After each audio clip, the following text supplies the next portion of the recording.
Assalamualaikum warahmatullahi taala wabarakatuh. Salam bahagia untuk anda yang berkesempatan bersama dengan saya. Apa khabar Raja Shahrizad dan saudara Hamzah Hussein, begitu juga saudara Zamari LC. Terima kasih selamat malam menemani saya bersama dengan Hajah Comel-Comel. Waalaikumsalam. Begitu juga saudara Fazil Yub, saudara Azrul Jalil, saudara Raja Kamal, Raja Baizian, khabar aku, moga sihat. Saudara Jebat Pembela hadir dari Kulim katanya. Saudara Ahmad Map, saudara Abdul Rahman Abdullah daripada Johor Bahru. Kita juga saudara Muhammad Paridun Tukiman. Saudara Zack Zul, saudara Muhammad Hashim, Muhammad Din dari Kemayan, saudara Abu Nem, saudara Nur Azman, saudara Madam K. Kita juga saudara Zizi Muhammad, saudara Hamzah Abdullah, saudara Nur Azman, saudara Syahar Ibrahim, Puan Hamidah Kamat, salam perpaduan katanya. Tiap setia bersama, terima kasih Puan. Saudara Rosmini daripada Pontian, Johor. Saudara Abu Nem, salam perjuangan. Saudara Muhammad Hashim, Muhammad Din, salam perpaduan, salam madani. Saudara Wan Ambakri, saudara Muhammad Zaki, saudara Rosli Misyah, Puan Syarifah Hafifah, gitu juga saudara Zaid Mud. Apa khabar saudara? Saudara Air Mata, MKT dari Tanah Merah. Saudara Azali Kasim, saudara Wan M. Bakri, saudara Hashim Alias, apa khabar orang Melaka? Puan Rusinin Koringot dari Sarawak, saudara Muhammad Razi, saudara Hashim Atan. Selamat berehat saudara. Itu juga saudara Zaid Mud, saudara Rosli Misyah, saudara W3NZ.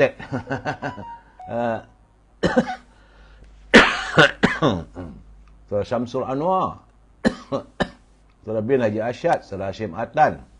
Apa khabar saudara Hashim? Saudara Muhammad Razi, saudara Pak Chu dari Langkap Perak, saudara Ramli Karim daripada daripada Keluang Johor, saudara. Saudara Syahar, saudara Al-Hadad Said, saudara Rosli Misyah, saudara Yana Man. Itu juga dengan saudara Richard M. Bakri, saudara Izzuddin dari Pulau Pinang, saudara Adrian Alang, saudara Syahar, saudara Ron Chiu, saudara Al-Hadad, saudara Cik CTP. Begitu juga Hani Abdullah, saudara Nurizan, saudara Abdul Hamid dari Kuantan Pahang, saudara Azlin Abdullah Alin, saudara. Begitu juga saudara Salih Lembang, saudara Adrian Alang, saudara Syed Zainal Ami, saudara Kino, saudara Roncu, saudara Zamri Ibrahim, saudara Muhammad Kamal Abu Samah dari Tampin Negeri Sembilan. Apa khabar Jang? Moga sihat ya. Saudara Izam, saudara Nordin, Puan Haminah, Kak Minah, apa khabar Kak Minah? Bola malam ni antara mana saya tak tahu, tak sempat nak tengok bola lah. Kalau saya tengok bola tak ada pencerahan, marah pula teman-teman. Saudara Elias Muhammad, begitu juga saudara Muhammad Fazir Awang. Dia kata dia malam ni makan lagi aja telur 2 biji. Saudara Beh Chuan Sen, how are you Beh? Saudara Nordin, saudara Puan Imul Kasum, saudara Aftam, saudara Jalal Ali, salam perjuangan Satu Malaysia, saudara Said Zainal, saudara Nordin, katanya Melayu kena bersatu. Saudara Radwan Nuruddin kali ini nak sokong PN, sokonglah siapa pun, saya tak marah saudara. Kita negara demokrasi. Saudara Rahman, saudara Muhammad Khalzi, saudara Mirah Harun. Begitu juga saudara Radwan Nordin, kali ini nak sokong siapa? Sokonglah siapa yang anda sokong saudara. Yus Aidiras, saudara Puan Mirah Harun, saudara Muhammad Nur Khalzi. Begitu juga Ibjah, salam pencerahan. Saudara Hai Hakani, jangan begitu, tak baik. Jangan kita kata orang sakau dan sebagainya. Satu jari menunding kepada kita saudara Hai Hakani, 3 jari menunjuk pada kita, tak baik saudara. Bagi saya terpulang. Masing-masing negara demokrasi, anda boleh pilih siapa pada anda. Tapi saya memberi pencerahan apa yang saya tahu, apa dapatan saya. Ya, Cik Norlia, begitu juga Cot Tunjang Mansur katanya. Saudara Abu Samah dah hadir dari Bandar Bukit Puchong 2. Saudara Faizal Acoy, Yang King Fazmid dari Singapura termasuk saudara Empat Tulang Kerat, saudara Aizul Abdul Hamid, saudara Muhammad Yusuf Ishak dari Bandar Baru Kedah. Begitu juga Aizul Abdul Hamid, tolong sebarkan saudaraku katanya. Saudara Nurfisah Idris, salam pencerahan. Dayang Salha. Begitu juga Teh Napi, saudara Ruang Waktu. Dia kata tetap akan sokong PHBN. Sokong tak ada masalah, saudara. Boleh sokong siapa saja yang anda suka. Asian Harmony, Nazri Tengka, saudara Dayang Selha, Puan Nur Maria, saudara Abdul Majid. Bangkitlah bangsaku, bangkit. InsyaAllah katanya UMNO menang katanya. Waksu. Begitu juga Puan Nur Syidah Kasim. Dan Haji Hamidi, Assalamualaikum. Didoakan semua anda sihat walafiat. Serta teman-teman yang tak sempat saya santuni, saya mohon maaf, saudara. Hari ini, saudara, hari Ahad. Hari Ahad, tanggal 25 Jun 2023, yang merupakan hari yang ke-1193. Sudah 1193 hari virus sebut menyerang negara kita dan masih belum usai lagi. Laporan mungkin besok agaknya Kementerian Kesihatan beri pada saya. Itu yang sekadar ini yang dapat saya nyatakan. Dan kita mulakan dengan laporan dengan pencerahan e-commerce. Teman-teman, Puan Norizan, Saudara Wahab Muhammad dari Singapura, saudara. Saudara Wahab Muhammad, salam dari Singapura katanya. Dan bagi teman-teman yang ingin membuat pencerahan produk anda, tak ada masalah, saudara. Saudara Abdul Razak, Saudara Abdullah, Yaya Armin, begitu juga Yaumon.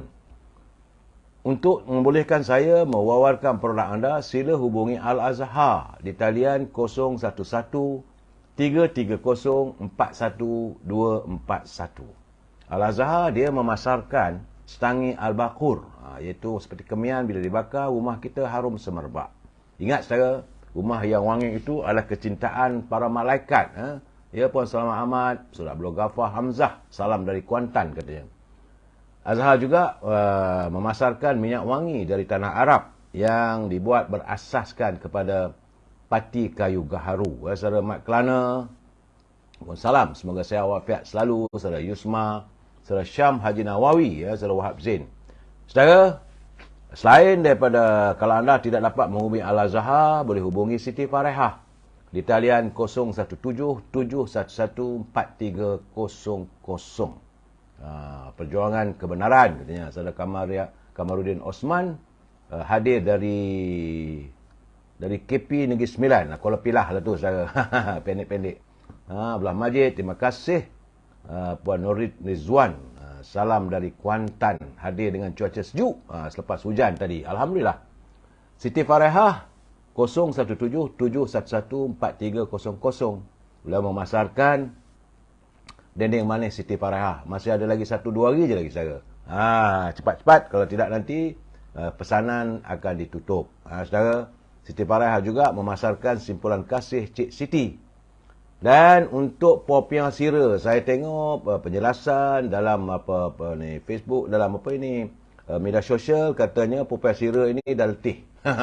Sebab sudah lebihan.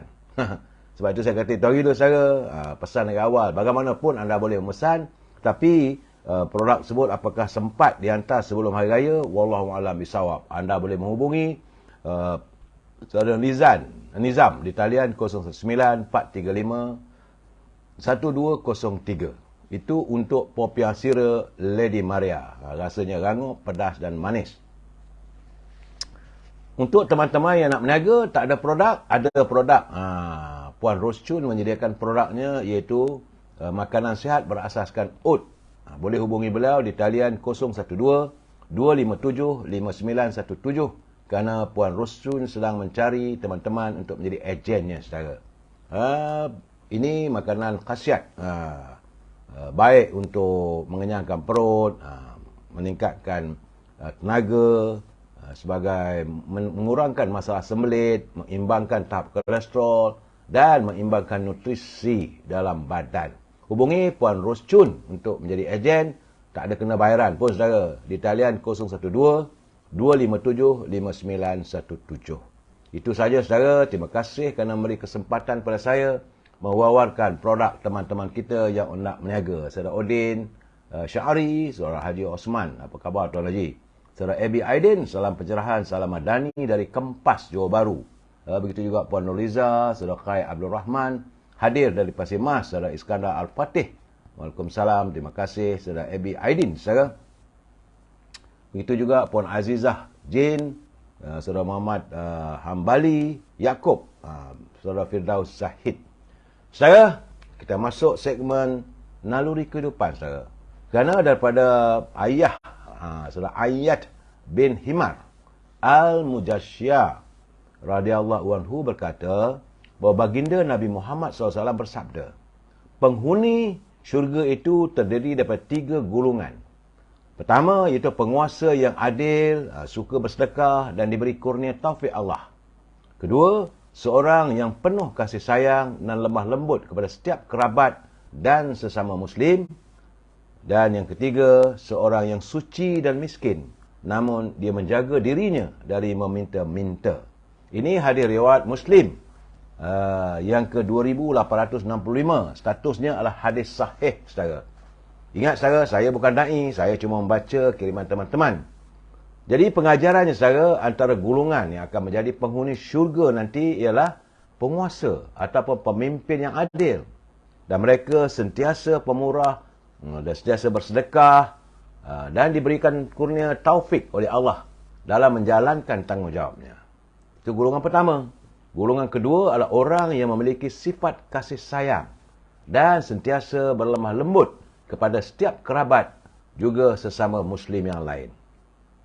Dan orang ketiga yang dijamin menjadi penghuni syurga nanti, saudara, adalah orang yang suci hatinya. Walaupun dia miskin, namun dia tetap menjaga dirinya untuk tidak menjadi orang yang meminta-minta atau sebagai pengemis. Jadi semoga, saudara, kita berusahalah untuk memiliki salah satu daripada 3 ciri tersebut untuk memastikan kita juga berkesempatan menjadi penghuni syurga. Ingat, saudara, negara rahmah, ummah sejahtera. Kita santuni pula mutiara kata, saudara, berusahalah untuk mengurangkan kesilapan dan perbanyakkan kebaikan. Mana yang silap, jadikan pengajaran. Sementara yang baik, jadikan amalan. Itulah mutiara kata kita hari ini, saudara. Dan kita lanjutkan lagi dengan santunan pantun daripada Pak Nazil. Terima kasih Pak Nazil, jauh dari Perlis, mengantarkan 2 rangkap pantun kita. Rangkap pertama tu iaitu 6 rangkap dan yang kedua 4 rangkap. Kata Pak Nazir, saudara, namanya Kitty si kucing Kak Lina, asyik bermain di tepi galah, di tengah hari menjilat bulu. Apabila hati digelapi durjana, orang lain semuanya salah, diri sendiri betul selalu. Jadi kalau hati, saudara, dah jadi gelap dengan kedurjanaan, maka dia akan melihat bahawa orang lain semua salah. Dan merasakan dirinya sahaja yang betul. Itu pandangan daripada Pak Nazil. Tambahnya lagi, Pak Darus mengajar kera, dibawa ke perigi, terkena paku. Pemimpin harus bercermat bicara, apatah lagi tingkah laku. Itu menurut Pak Nazil sebagai pemimpin, mereka harus bercermat bila berbicara atau menuturkan kata-kata. Tak bolehlah melontarkan kata-kata yang tidak etika, unethical words, saudara. Dan tingkah lakunya juga harus menjadi contoh kepada orang lain. Terima kasih Pak Nazil atas kiriman pantun beliau. Saya sentiasa mengingatkan pimpinan negara agar jangan berbelanja wang negara tanpa had, kerana kita bimbang. Seandainya pemimpin negara berbelanja wang negara tanpa had, maka negara boleh muflis, saudara. Sampai itu, saya juga mengingatkan teman-teman yang menyunting semula live saya ini dan dimasukkan dalam mana-mana channel pun, saudara, dalam media sosial. Saya tak marah, tetapi anda harus bertanggungjawab atas setiap suntingan yang anda lakukan, kerana saya tidak mampu untuk memantau setiap suntingan yang anda masukkan. Ingat, saudara, ini adalah pencerahan politik, matlamatnya sekadar memberi informasi. Dan bila saya memberi pandangan ataupun memberi ulasan, kita mesti bersetuju untuk tidak bersetuju. Itu paksinya, saudara. We must agree to disagree. Itu yang paling penting, saudara. Soalnya saya betul ke tak betul ke, kita mesti bersetuju untuk tidak bersetuju, saudara. Andainya anda mau menyantun, tak ada masalah pada saya. Ataupun anda mau berbicara dalam ruangan saya ini, anda boleh kirimkan, tetapi saya mohon agar anda menggunakan bahasa-bahasa yang tertib, yang sopan. Kerana kita adalah warga cinta damai yang menyantuni setiap persoalan itu secara harmonis. Ya, Saudara Jaharudin, Saudara Asyaka, Saudara Cik Mac. Cik Mac. Begitu juga Saudara Saludin dan Kekanda Zainal. Apa khabar Puan Siti Fatimah Hamid? Saudara Siti Fatimah Hamad, Saudara Marzuki Saad, Saudara Didi. Salam perjuangan dari Labuan katanya. Saudara Muhammad Abdul Sani. Saudara JC, Aaron, Kudin. Saya harap janganlah kita gunakan, ya JC, tak usahlah kita gunakan bahasa-bahasa yang menghina parti-parti politik yang lain. Tak setuju, tak apa saya. Saudara Muhammad Syarif, betul. We make love, not war. Kita berkasih sayang dan bukan untuk membenci ataupun bermusuh, saudara. Itu peringatan saya. Dalam pada itu, kepada teman-teman kita yang menonton live saya ni di Rusia ataupun di luar negara, juga kalau kita punya saudara kita yang berada di Rusia saat ini, bahawa rakyat Malaysia di Rusia ataupun di Armenia dan Belarus, mereka dinasihatkan supaya terus berwaspada. Ini adalah susulan pengisytiharan operasi memerangi pengganas CTO di Moskow dan di wilayahnya semalam, saudara. Kedutaan Malaysia di Rusia dalam satu kenyataan yang dikongsi melalui akaun Twitter menggesa rakyat Malaysia di ketiga-tiga negara itu mendaftar atau mengemas kini maklumat.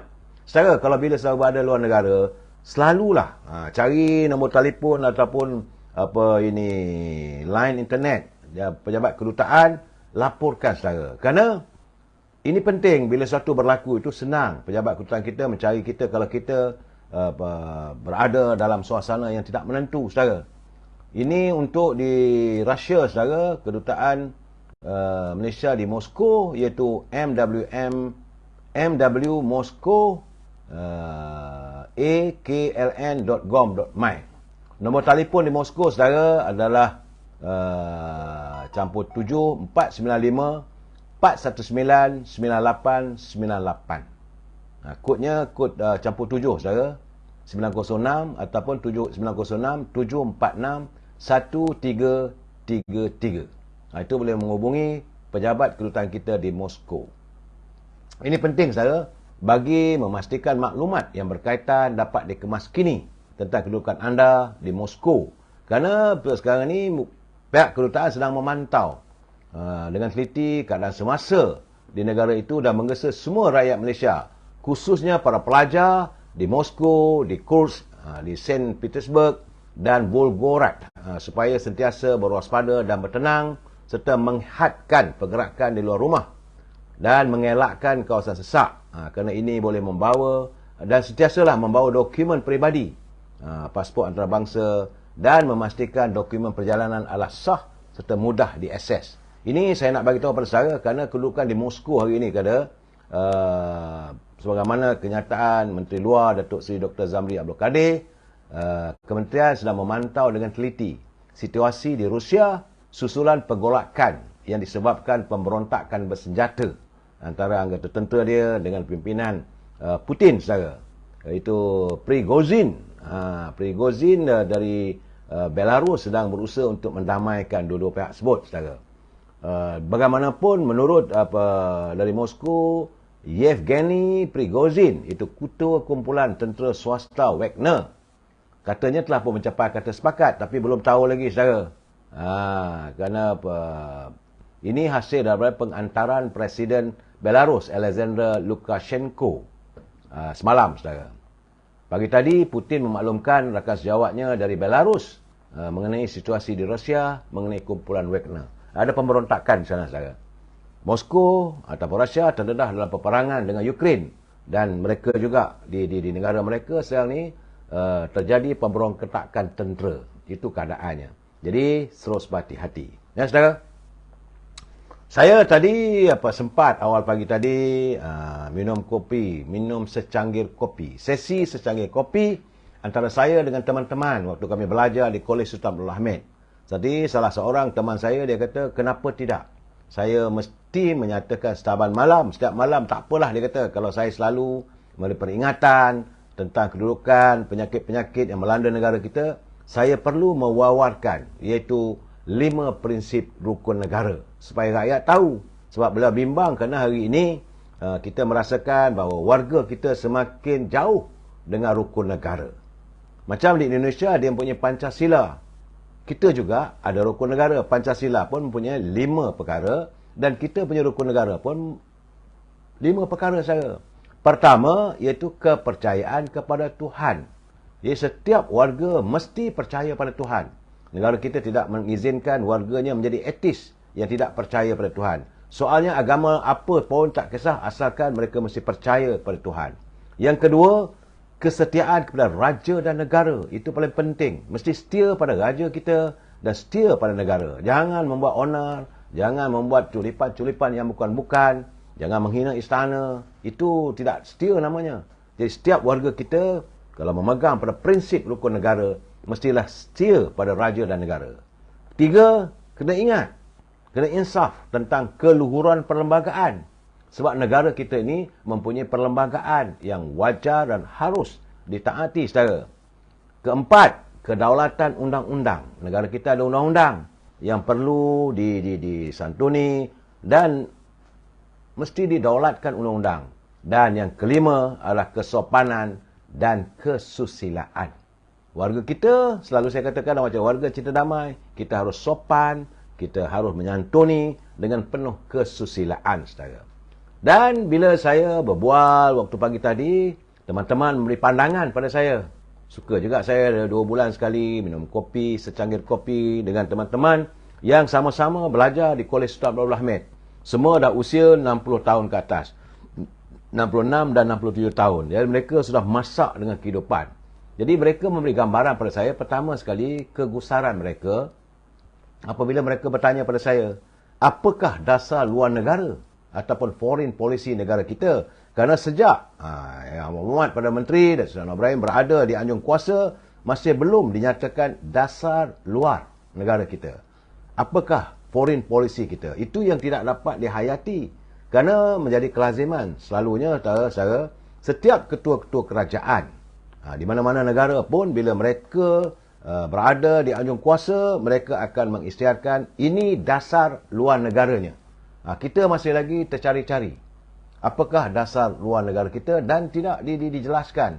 Saya mengharapkan kalau ada Yang Berhormat Saudara Fahmi Fadzil, silalah wawarkan ataupun nyatakan supaya rakyat tahu tentang dasar luar negara. Dan ini juga untuk memudahkan para pelabur memahami negara kita supaya bila mereka datang mereka tahu dasar luar negara di Malaysia ini dia. Saudara. Kedua, saudara, tentang dasar ekonomi dan kewangan negara. Kita duk menceritalah bahawa kita punya mata wang kita turun naik dan sebagainya. Tapi apakah dasar ekonominya, saudara? Dan mereka menjadi bimbang kerana dalam satu kenyataan yang amat pada menteri kata mereka, saya pun tak begitu jelas, tapi memang ada bahawa permintaan yang amat pada menteri mahukan supaya kita membeli ataupun menggunakan tukaran wang asing tidak berasaskan pada dolar Amerika. Sebaliknya berasaskan kepada mata wang negara-negara Asia. Contoh, kalau kita beli ikan, kita import padi, beras, kita import makanan dari Thailand, kita gunakan baht. Pertukarannya bukan menggunakan asasnya pada dolar Amerika. Kalau kita import juga makanan-makanan daripada Indonesia, kita gunakan tukarannya rupiah atau dengan ringgit. Ataupun kita import teknologi dan sebagainya daripada negara Singapura. Singapura kita mengimport minyak saudara. Minyak petrol yang kita gunakan, minyak diesel, adalah diproses di Singapura saudara. Dia bukan diproses di negara kita. Jadi bila kita import minyak-minyak sebut saudara, gunakanlah mata wang Singapura, tukarannya antara ringgit dan mata wang Singapura. Bukan berasaskan kepada dolar Amerika. Itu kegusaran mereka kerana kalau nak menurut dolar Amerika yang tak menentu. Jadi bila kita melakukan pembelian, mengimport ataupun mengeksport, gunakanlah pertukaran wang sebut berasaskan kepada mata wang negara itu. Itu kata Perdana Menteri satu ketika dahulu. Ini mereka pun nak tahu sejauh mana benarnya, sejauh mana terlaksananya impian dan harapan tersebut, saudara. Dan yang paling penting sekarang adalah dasar keselamatan negara. Ini juga perlu dinyatakan. Apakah kita mengalu-alukan kedatangan orang, kita punya... Sebab negara kita sekarang terdedah dengan kepelbagaian anasir-anasir yang tidak menentu. Kita diserang oleh mereka yang menggunakan agama misalnya. Mereka menggunakan ideologi. Macam-macam ideologi. Negara kita memang menolak sama sekali ideologi komunis. Kita juga tidak sealiran dengan negara Israel. Tetapi tentang dasar dalam negara ini juga perlu dinyatakan. Begitu juga tentang dasar percukaian. Sebelum pelabur nak datang, bagaimana dasar percukaian kita? Ini saya rasa Kementerian Informasi dan Digital harus mewawarkan keadaan ini. Supaya begitu juga kedutaan-kedutaan mesti dibekalkan dengan dasar-dasar negara kita. Supaya kita dapat tahu inilah hala tujunya.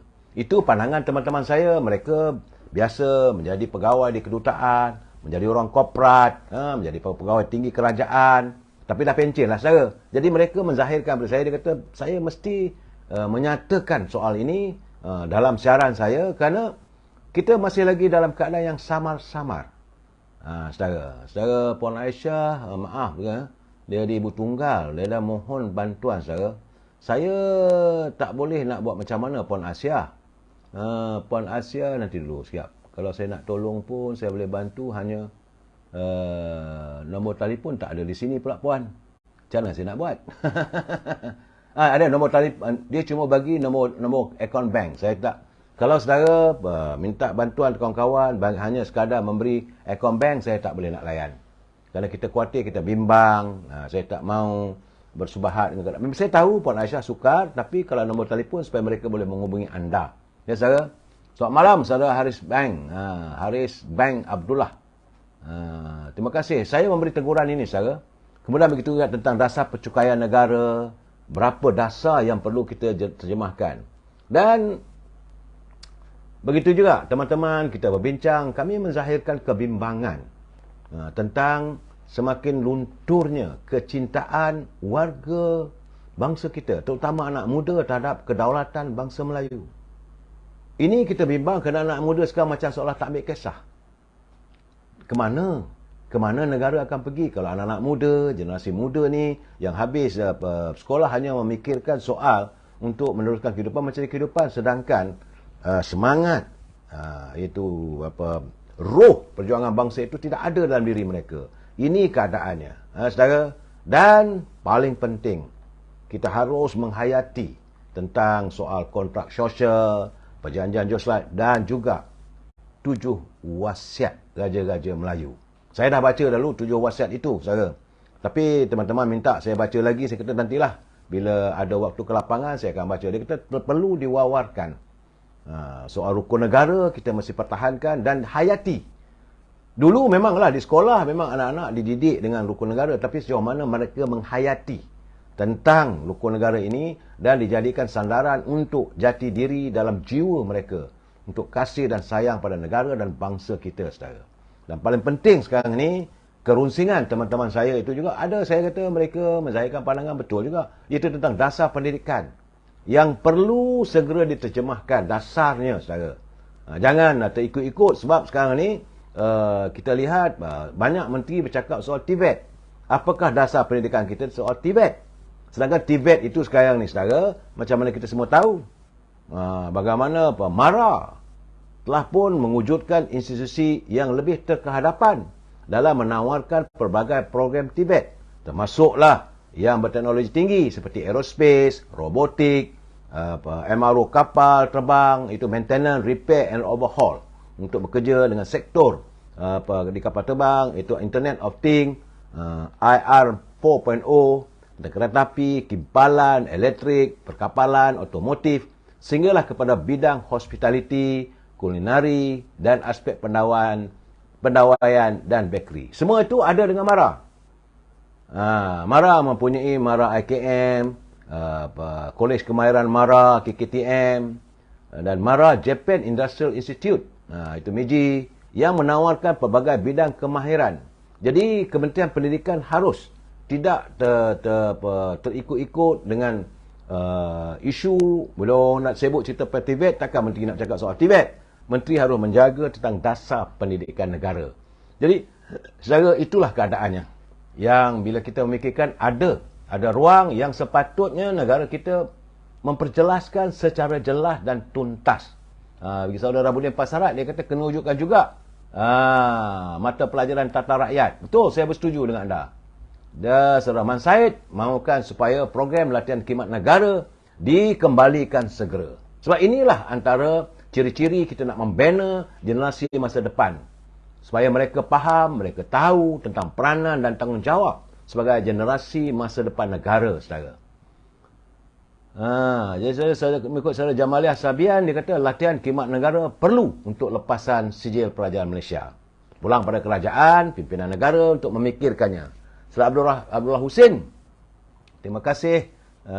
Saya menggunakan pendekatan dalam politik, tapi Syam Jalil sudah kurang sikit. Tak tahulah saya begini, saudara Puan Jamaliah, saudara Abdullah, saya harap kita tidaklah, saya tak mau bercakap seorang lain. Saya cuma bercakap tentang apa yang perlu kita lakukan, dan pencerahan saya berasaskan pada fakta-fakta. Tak lebih daripada itu, saudara. Saya tak berhasrat untuk mengkritik ataupun memuja dan sebagainya teman-teman yang lain. Ramai, saudara. Banyak laporan media sosial sekarang. Saudara Mat Kelana, dia kata kerajaan perpaduan dikelilingi oleh pakar-pakar berbagai peringkat. Jadi katanya sekarang ni kita rakyat move on lah untuk cari makan. Betul, saudara. Sebab itu, kalau dasar tak tentu, ini menjadi masalah. Bukan tak tentu, saudara, kabur. Jadi Kementerian Komunikasi dan Digital, sahabat saya, saudara Fahmi, mesti memperjelaskan. Dan negara perlu memperjelaskan dasar luar kita. Itu foreign policy, dasar keuangan kita, dasar ekonomi kita, dasar keselamatan dalam negeri kita. Ini mesti diwawarkan berterusan supaya rakyat tahu. Itu gambarannya yang saya dapat. Saudara? Itulah kritikan saya terhadap pimpinan hari ini sebagai memberi pandangan untuk dihayati oleh pimpinan negara yang berada di anjung kuasa di Seri Perdana, saudara. Hari ini banyaklah cerita, saudara, tentang politik. Ini kita masuk politik lah, saudara.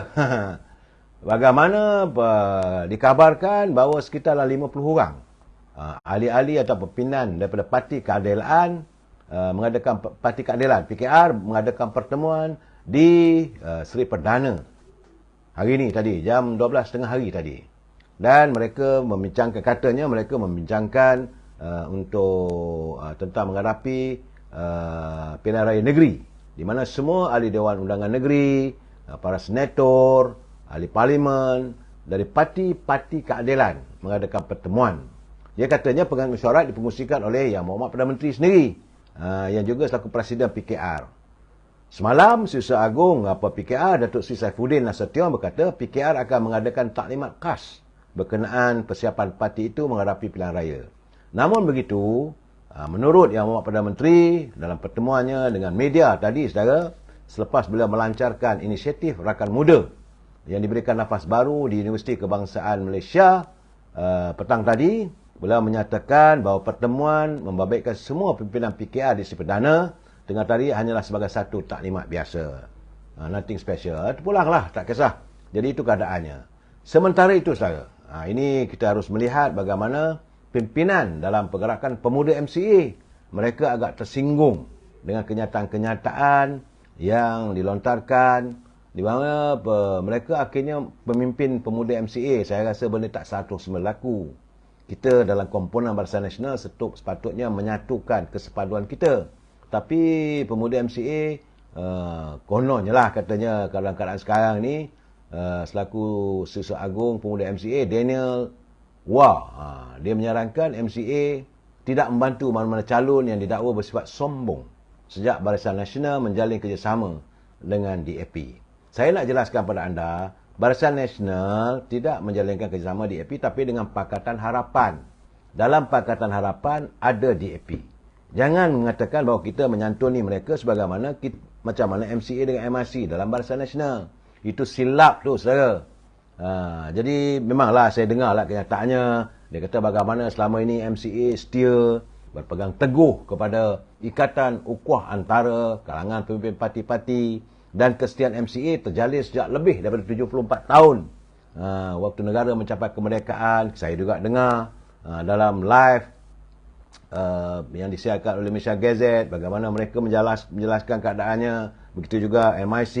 Ini kesan daripada beberapa lontaran kata-kata. Secara bagaimanapun saya nak jelaskan pada MCA, MIC dan juga teman-teman dalam Pakatan Harapan. Ada kalanya UMNO juga tersinggung. Bagaimana yang kenyataan dilontarkan oleh Tony Puah. Kita juga tersinggung saudara. Tapi saya harap dalam orang kata dalam apa keadaan pun tentulah bumi mana tak ditimpa hujan, lautan mana tak bergelora, sedangkan lidah lagi tergigit. Ini kan pula kita sama-sama sehaluan. Jadi bagi saya kita harus sentiasa berlapang dada. Macam mana kata Presiden semalam, apa yang dilontarkan oleh Tony Puah itu bukan dasar daripada parti DAP, jadi kita tak payah santuning.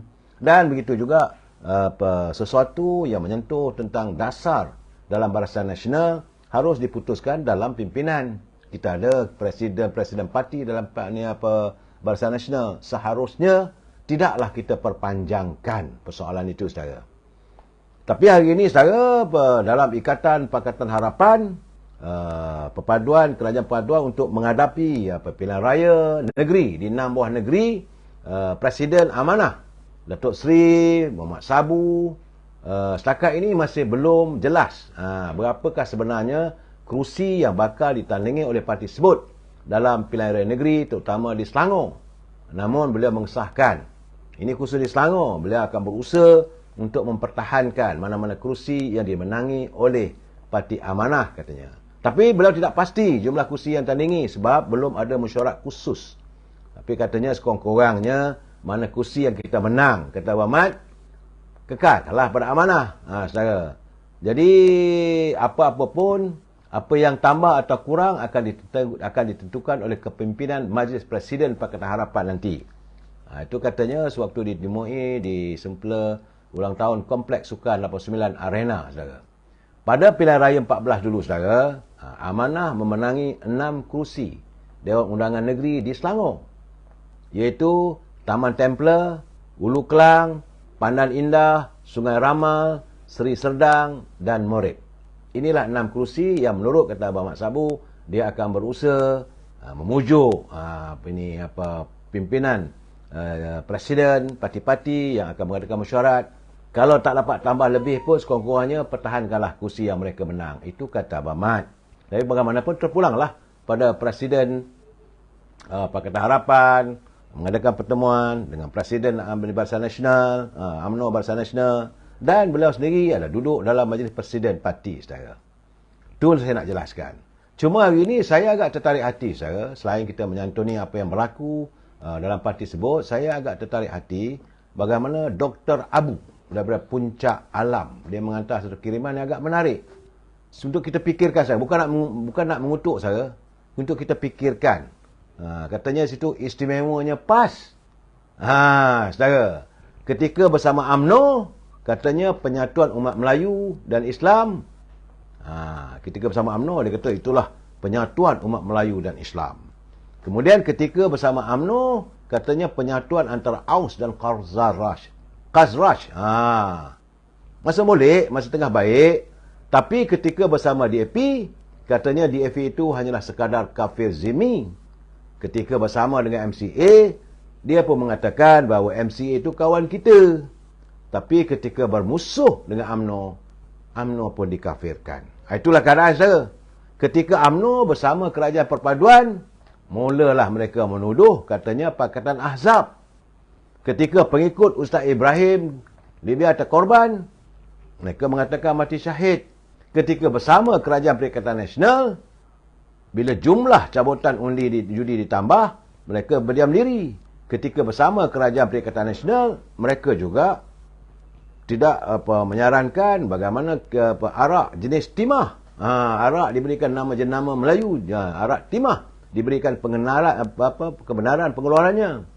Ketika bersama kerajaan Perikatan Nasional, Jangan lupa saudara, konsert LGBT dibenarkan. Tapi mereka menuduh kita lah macam-macam saudara. Ketika kerajaan perpaduan pula benarkan konsert artis barat haram. Ketika MCA bersama BN, mulalah mereka menuduh katanya seketul daging dalam sekawah gulai babi. Ketika di luar kerajaan, katanya perlembagaan itu milik penjajah. Ketika mengangkat sumpah ahli parlimen dan adun, perlembagaan itu jugalah yang dipertahankan. Saya, pawagam di Kelantan haram, tapi pawagam di Terengganu dibolehkan. Jadi haram bagi pihak lain, halal pula bagi diri mereka sendiri. Itu keadaannya saudara. Ini kiriman, bukan saya kataan kenyataan saya saudara. Kemudian pihak lain yang bersama adalah cerdik dan mendukung Islam. Pihak lain yang bersama dengan mereka, itu terdiri dari orang yang cerdik dan mendukung Islam. Pihak lain yang tidak bersama mereka adalah orang yang bodoh dan munafik. Bila mereka berada dalam keadaan tepuk atap, katanya itu demokrasi. Tapi bila kerajaan ditubuhkan, katanya itu luar tabi'i. Saudara, saya menarik kenyataan daripada ini sahabat kita Dr. Abu tadi, saudara. Jadi bila kita tanya soal hukum, kita pula disuruh mengaji lagi. Bila tiada fakta ketika berhujah, mulalah kita dimaki hamun katanya. PAS bersama gerakan dihalalkan, Pakatan Harapan bersama DAP haram. Jadi segala-galanya di mata PAS, kita ni tak betul. Mereka apa saja mereka nak buat betul saja. Itu keadaannya. Saya ucapkan terima kasih kepada Dr. Abu daripada Puncak Alam Darul Ehsan. Yang saya nampak beliau cuba memberi gambaran sejauh mana kadang-kadang politik itu boleh berubah-ubah ke pemikiran. Selalu saya katakan macam-macam dalil lah saudara. Baik saudara, ini sebelum saya masuk tentang bagaimana Bahawa Menteri Besar Terengganu Datuk Seri Dr. Ahmad Samsuri Mokhtar, kabarnya beliau akan mengumumkan pembubaran Dewan Undangan Negeri bagi menghadapi pilihan raya negeri selepas 26 Jun, itu besok saudara katanya. Menurut pengarah pilihan raya Terengganu, Saudara Arifin Rahman, beliau tidak menolak kemungkinan proses pembubaran DUN akan berlaku antara 27 hingga 28 Jun. Memandangkan ia adalah tempoh paling sesuai sebelum DUN Dewan Undangan Negeri Terengganu terbubar secara otomatis pada 30 bulan Jun. Saat ini Terengganu masih belum memutuskan tarikh sebenar pembubaran DUN Dewan Undangan Negeri. 5 negeri yang akan berdepan PRN telah memuktamadkan tarikh pembubarannya. Kelantan telah pembubarkan pada 22 Jun, Selangor 23 Jun, Pulau Pinang telah mengumumkan iaitu pada 28 Jun. Kedah juga katanya 28 Jun dan Negeri Sembilan 30 Jun. Terengganu saja belum mengumumkan tarikh sebenar bilakah pembubaran Dewan Undangan Negerinya. Saudara, tapi bagaimanapun kita masuk dalam segmen antara mimpi dan realiti. Sebagaimana yang saya janji dengan anda, kita akan cuba melihat kedudukan pola. Saya nak bagi tahu kepada saudara, apa yang saya nyatakan ini adalah berdasar kepada fakta. Fakta dapatan saya daripada keputusan pilihan raya yang lalu. Bukan pilihan raya PRU saudara, tapi pilihan raya yang ke-14. Kerana pilihan raya akan datang ini adalah sambungan, boleh dianggap sebagai pilihan raya umum negeri yang ke-15 saudara. Dan Perikatan Nasional begitulah. Begitu yakin mereka boleh menawan negeri-negeri. Kerana berdasarkan kepada keputusan waktu pilihan raya parlimen yang lalu, di mana Terengganu mengekalkan rentaknya menguasai kesemua 8 kawasan parlimen. Parlimen Besut, Perikatan Nasional, Stew, Perikatan Nasional, Kuala Nerus, Perikatan Nasional, Kuala Terengganu, Perikatan Nasional, Marang, Perikatan Nasional, Hulu Terengganu, Perikatan Nasional, Dungun, Perikatan Nasional, dan Kemaman juga Perikatan Nasional. Berdasarkan itulah mereka yakin bahawa Dewan Undangan Negeri yang terdiri daripada 32 kawasan DUN mungkin mampu mereka tawan dan membawa kejayaan kepada mereka. Macam mana juga macam di Kedah, mereka berasaskan kepada pilihan yang lepas. Tapi mereka harus sedar bahawa isu sekarang ni begitu memuncak di Terengganu. Antaranya isu yang sedang berlegar di Terengganu adalah tentang dataran Khairunisa dan tanah tapak pasar malam Tok Adis yang dijual kepada koperasi dan NGO PAS dengan harga yang jauh di bawah pasaran. Dan soal itu masih belum dijelaskan. Malah, Presiden PAS sendiri sekarang ni masih lagi berhadapan dengan kemungkinan kehilangan kursi Parlimen Marang kerana dalam tuduhan melakukan rasuah pengundi di Parlimen Marang. Dan semua ini, saudara, tentunya agak menghalang keyakinan mereka untuk mengekalkan rentak di Terengganu. Sebelum saya membaca yang lain, saudara, sebagaimana kenyataan yang berhormat Timbalan Presiden UMNO Datuk Muhammad Hassan, katanya tidak mustahil Pakatan Harapan dan Barisan Nasional akan membuat kejutan di Terengganu dan Kedah.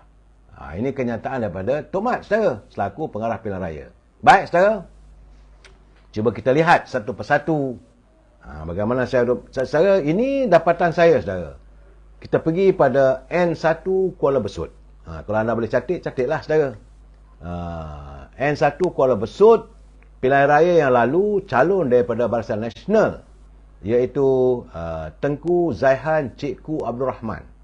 Calon UMNO, saudara, beliau menang di Kuala Besut dengan undi 8,126, menewaskan calon PAS Azmi Saleh 7,983. Majoritinya sekitar lebih kurang dalam 600, tetapi Cikgu Hashim, Cikgu Mat daripada Pakatan Harapan, dia dapat 1,095.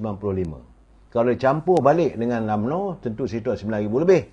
Dan saya nampak bahawa Kuala Besut itu ruang untuk UMNO mempertahankan DUN tersebut ada.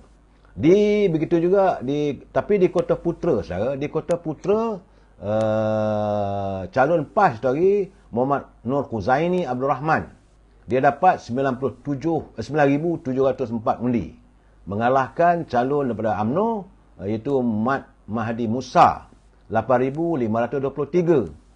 Bezanya lebih kurang dalam 1,200. Tetapi Tengku Roslan, Tengku Osman alias Tengku Ramli daripada Pakatan Harapan Parti Keadilan, dia dapat 1,504. Kalau digabungkan dua, saudara, 1,504 dengan 8,500, di situ saja sudah ada 10,000. Tu di kawasan Kota Putra. Di Jertih, kawasan Jertih di Kemaman ke sini tak, saudara? Tak tahu, di Jertih, saudara. Di Jertih, calon UMNO iaitu Muhammad Fahimi Yusof, dia dapat 9,143. Dan calon PAS cuma dapat 7,762. Bezanya lebih kurang 1,800, saudara. Tapi calon amanah, calon amanah Kamal Zaman Wan Su, sekarang ni dalam Pakatan Harapan, dia dapat 1,500. Kalau 1,594 dicampur dengan 9,143, maka di situ saja undi untuk UMNO dan Pakatan Harapan ada 10,600, 1,700. Sedangkan calon PAS ada 7,000. Itu gambaran secara di Jertih.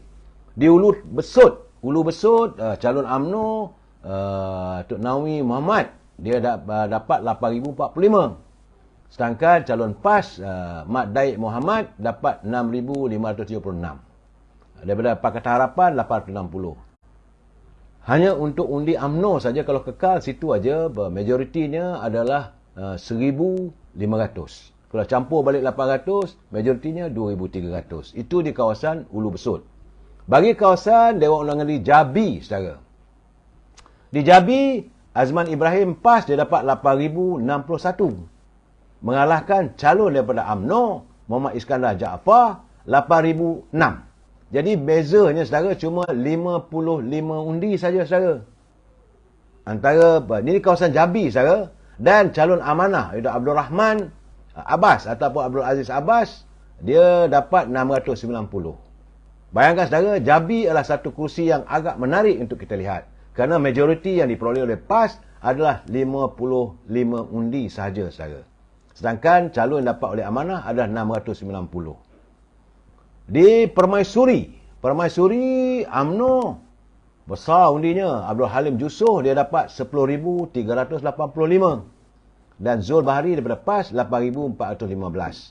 Calon PKR 853. Jadi bezanya 900 lebih majoritinya, saudara. Tapi kalau campur dengan PAS, calon dengan Pakatan Harapan 853, majoriti lebih kurang 1,000 lebih, saudara. Di Langkap Sabri Muhammad Noh daripada UMNO, mendapat 9,007 undi, saudara, mengalahkan calon PAS Azmi Ma'ruf 5,561. Calon daripada Pakatan Harapan adalah 583. Di Batu Rakit, saudara, Bazlan Abdul Rahman, mewakili UMNO dapat 10,046. Mengalahkan Muhammad Safizi Ismail daripada PAS 9,747. Beza undi lebih kurang dalam 400 gitu, saudara, majoritinya. Dan Amir Long daripada Pakatan Harapan dia dapat 800. Artinya akan jadi balik 1,000 lebih majoritinya. Itu di kawasan Batu Rakit. Di Tepuh saya nampak PAS kukuh. Kerana Hishamuddin Abdul Karim dia dapat 10,782.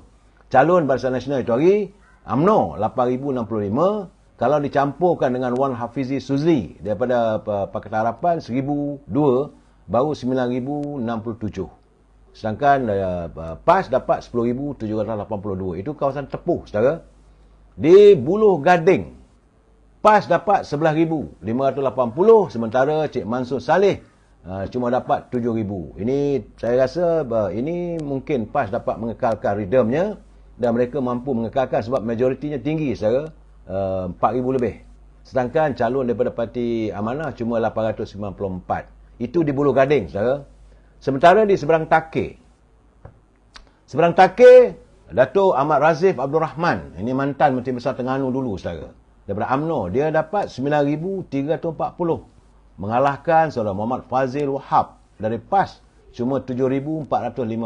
Jadi majoritinya, saudara, adalah 1,900. Bila dicampur balik dengan daripada Parti Keadilan PKR 939, sudah ada 2,000 lebih majoriti. Saya lihat Seberang Takir adalah kawasan agak selamat untuk UMNO Barisan Nasional. Tapi di Bukit Tunggal, ini dulu calon PAS Aliah Razak dia dapat 8,300. Sementara Tuan Arif Syahibu Fadilah, Tuan Ahmad daripada UMNO cuma dapat 5,900. Artinya lebih kurang 2,300. Secara dia punya majoriti. Dan calon daripada PKR Fatimah Lailati Omar cuma dapat 721. Tak mampu kalau nak dibandingkan, saudara. Itu di kawasan Bukit Tunggal. Di Wakaf Memplam, PAS, ini saya nampak macam kubu PAS lah, saudara. Sebab Wan Syukairi, Wan Abdullah dia dapat 14,796. Calon daripada UMNO 7,400. Calon daripada Amanah 1,500. Jadi 8,900. Mereka dapat 14,700. Bezanya lebih kurang dalam 5,000 lebih lah majoriti, saudara. Bagi kawasan bandar PAS, Ahmad Shah Muhammad dia dapat 7,133. Calon daripada UMNO, ini agak menarik, saudara, sebab waktu itu UMNO Barisan Nasional menurunkan MCA. Calon daripada MCA Toh Seng Cheng, iaitu 5,042. Dan saudara Azan Ismail, ini pimpinan Parti Keadilan Rakyat di Terengganu, dia dapat 3,996. Jadi kalau dicampurkan undi daripada UMNO Barisan Nasional 5,042 dengan PKR 3,956, artinya di situ aja ada lebih kurang dalam 9,008 undi. Berbeza dengan calon daripada PAS cuma dapat 7,133. Artinya bandar ada ruang untuk UMNO Barisan Nasional merampas kedudukan semula.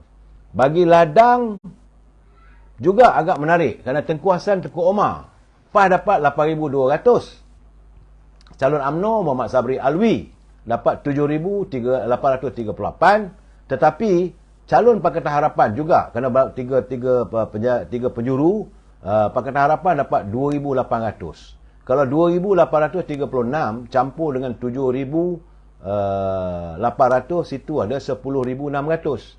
Sedangkan calon PAS ada 8,201. Saya mengandaikan kalau undi-undi itu kekal begitu, saudara.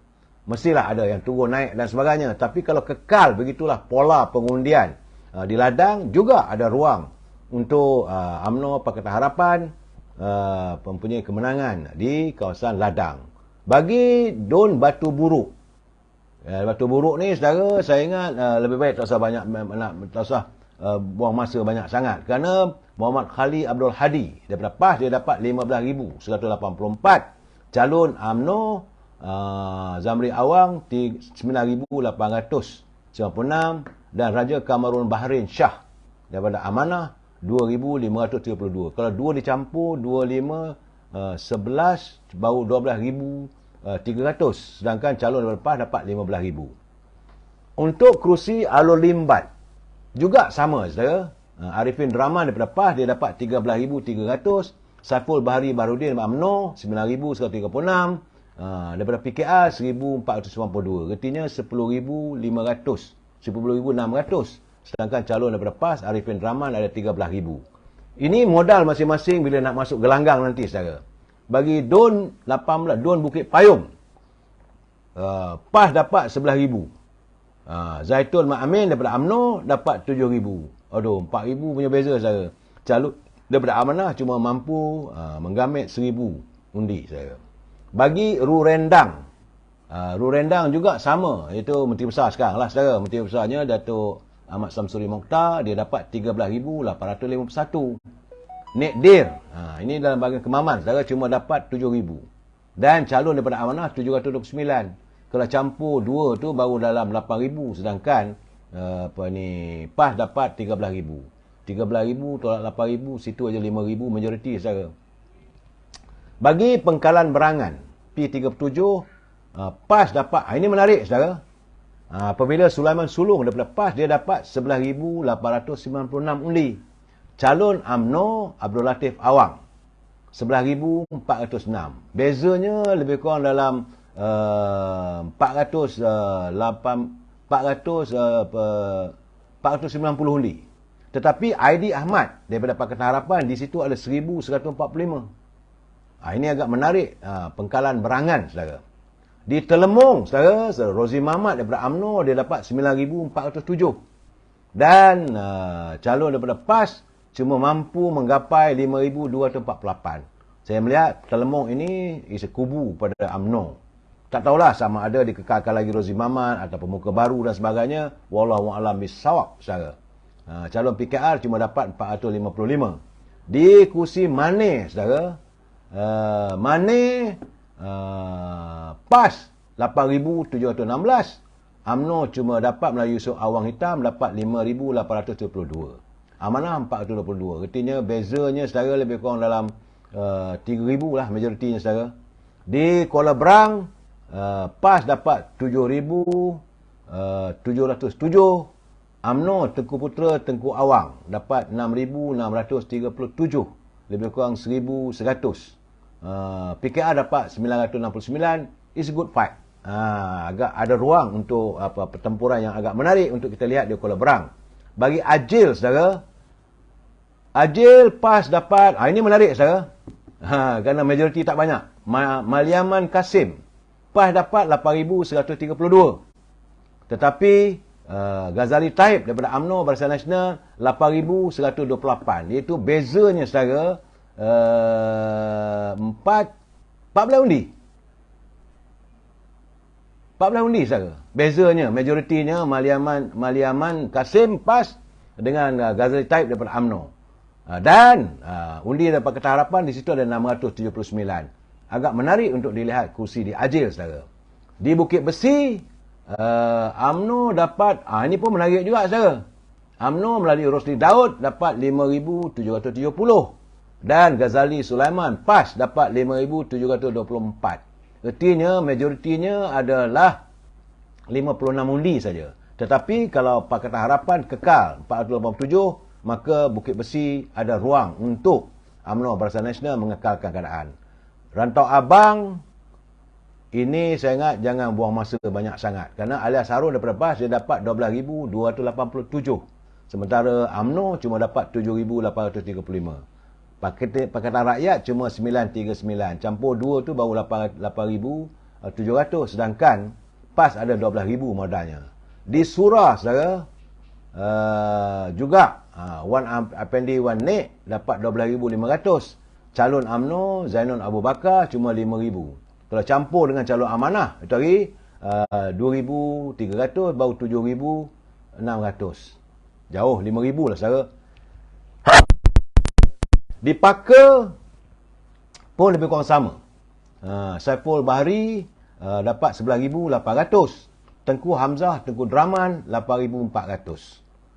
Lebih kurang 3,000 lebih ya. Nak dibantu oleh amanah pun hanya 1,886. Sukar juga saudara. Tapi di Kemasik saudara, di Kemasik it's a good fight. Saiful Azmi daripada PAS dia dapat 9,645. Tetapi UMNO dapat 7,481. Amanah ada 1,557. Kalau dicampur situ ada 8,900. Ada 9,008. Bezanya lebih kurang 600 undi saja. Bagi Kijal, calon UMNO, Saudara Datuk Ahmad Said selaku Ketua Perhubungan UMNO Terengganu di Kijal, dia dapat 9,545. PAS dapat 8,280. Tapi Wan Marzuki daripada Pakatan Harapan dapat 1,400. Kalau campur dua tu dah ada 11,000 saudara. Sedangkan PAS cuma dapat 8,280. Di Cukai, ini agak menarik saudara. Sebab di Cukai ni saudara, 3 corner fight. Penjuru saudara. Antara calon PAS, Hanafi Ahmad, dia dapat 12,428. Tapi Muhammad Awang Tera, dia dapat 7,547. Tetapi saudara, Wan Muhammad Anis daripada Parti Keadilan Rakyat, dia dapat 5,104. Kalau dicampurkan antara UMNO 7,540, sebab sekarang ni dalam perpaduan, jadi kalau dua corner fight, tak ada lagi pertembungan 3 penjuru, 7,547 campur 5,104, di situ aja 12,652 saudara. Sedangkan ini Hanafiah cuma 12,428. Itu keadaannya, ada ruang untuk cukai. Dan air putih saudara, last sekali air putih, Abdul Razak Ibrahim daripada PAS 12,985. Wan Hakim Wan Mokhtar, ini anak mantan Menteri Besar dulu, dapat 12,239. Jadi retinya, majoritinya lebih kurang dalam 6,406.